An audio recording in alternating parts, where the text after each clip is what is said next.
Oke, Assalamualaikum warahmatullahi wabarakatuh. Kali ini kita akan membahas tentang pendanaan perusahaan ya, yang berkaitan dengan pengantar bisnis.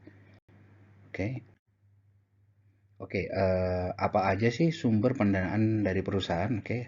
Ada 6 ya. Tiga yang pertama yaitu pertama pinjaman bank. Jadi perusahaan dapat mengajukan pinjaman ke bank ya, tentunya kalau sudah berpengalaman minimal 2 tahun. Lalu berikutnya investor pribadi atau modal ventura.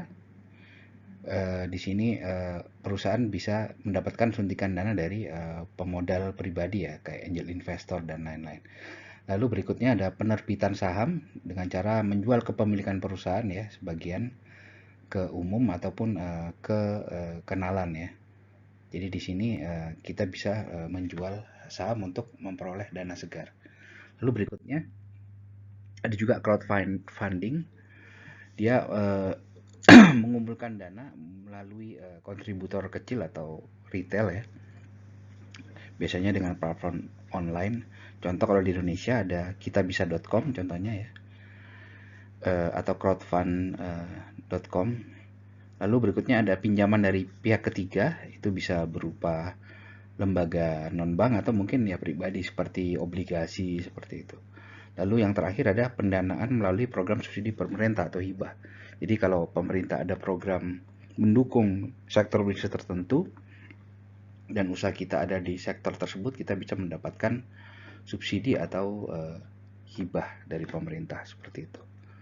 Oke, lalu berikutnya strategi memilih pendanaan perusahaan. Jadi kapan sih kita milih pinjaman bank atau lainnya? Kalau yang pemerintah tentunya kita nggak bisa memilih ya, karena itu tergantung aturan pemerintah. Jadi dari 6 tadi ada 4 yang bisa kita pilih ya. Pertama, pinjaman bank itu tentunya kalau kita punya sejarah kredit yang baik, kita bisa dan juga nyaman dengan tingkat suku bunganya. Industri kita misalnya keuntungannya tinggi, bunga bank itu tidak masalah, ya tentunya kita bisa memilih pinjaman bank. Oke, lalu berikutnya ada juga investor pribadi atau modal ventura. Ya ini tentunya harus dipertimbangkan adalah mirip dengan saham ya. Kalau ada investor pribadi, dia bisa ikut menjadi pemegang saham seperti itu.